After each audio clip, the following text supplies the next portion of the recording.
And they consider United States as just their tools to do that, not some super power that they need to follow their orders.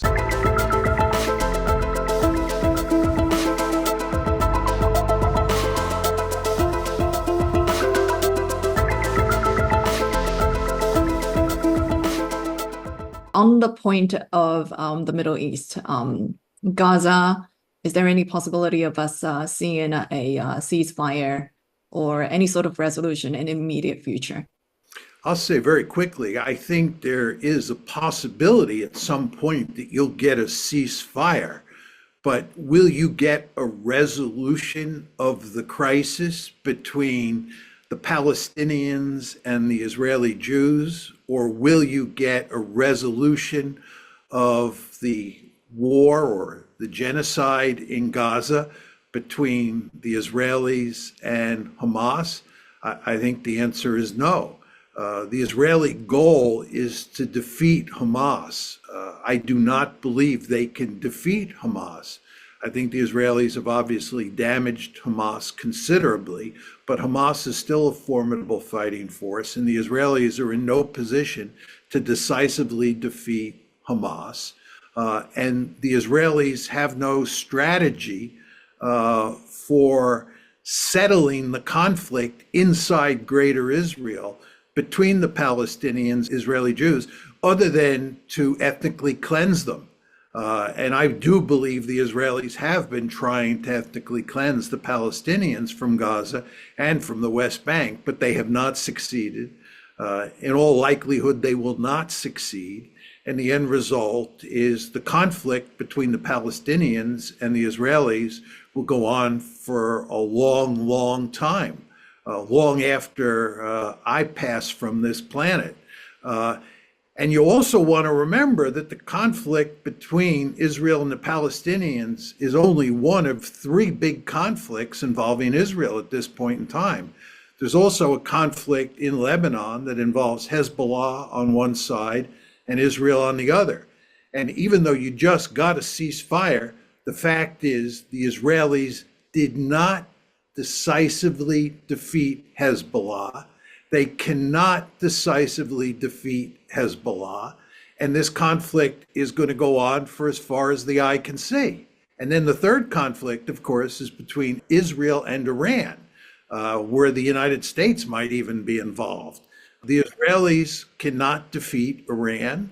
And this conflict shows no signs of ending. And indeed, there's a real danger that Iran will get nuclear weapons. So when you look at the Middle East, it's a bleak situation, much like Ukraine. And in my opinion, there is no hope for putting an end to all these conflicts anytime soon. Do you think the Trump administration might even consider even the slightest possibility to get involved most directly, particularly between Israel and Iran?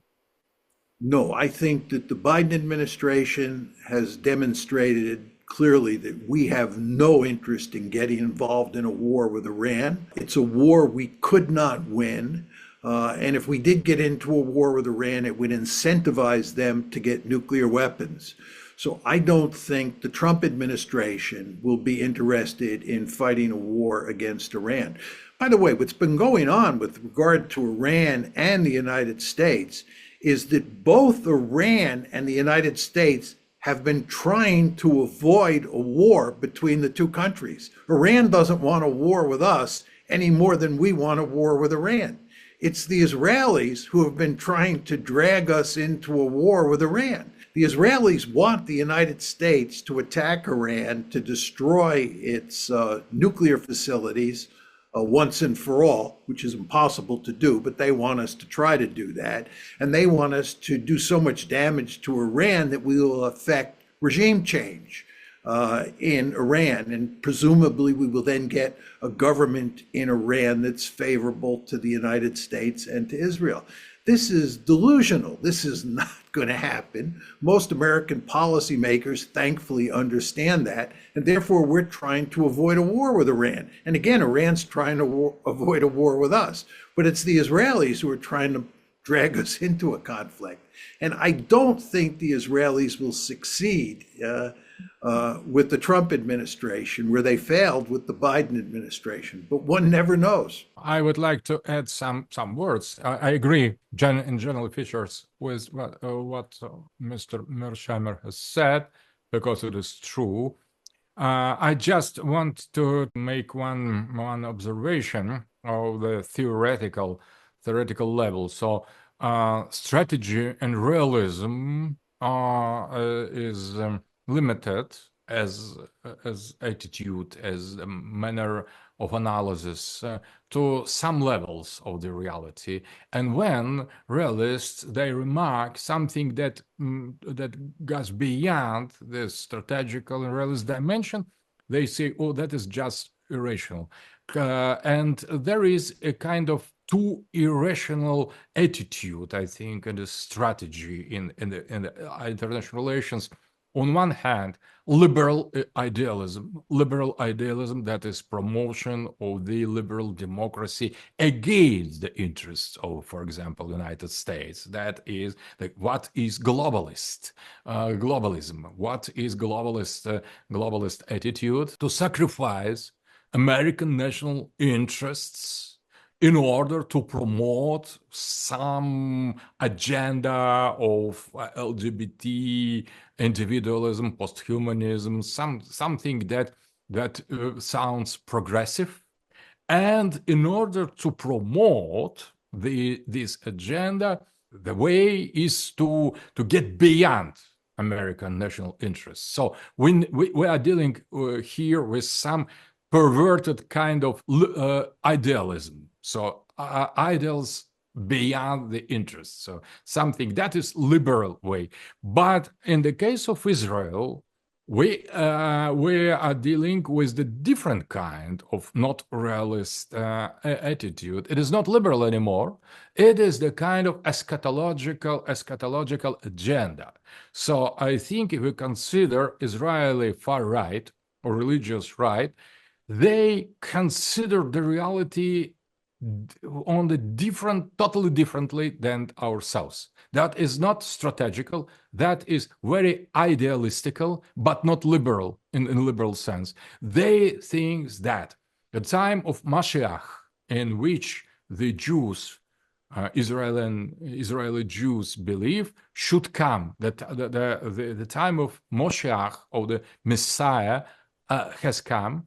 And in order to accelerate his appearance, so Israel should prepare the path. And to prepare the path is to cleanse the territory of the greater Israel from any kind of shells, any kind of or something that doesn't belong to the core of Israeli identity, and to blow up Mosque Al-Aqsa, and to start to build third temple. That is how Bezalel Smotrich or Ben Gvir or Dov Leor or other intellectuals inside of far right of Israel, they conceive the situation. So they are beyond any strategy.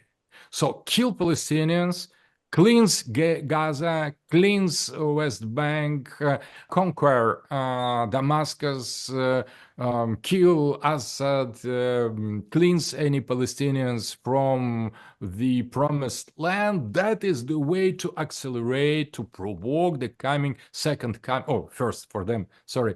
first coming of Messiah. We could say that is laughable. We could say that is totally irrelevant or irrealist, but it is so.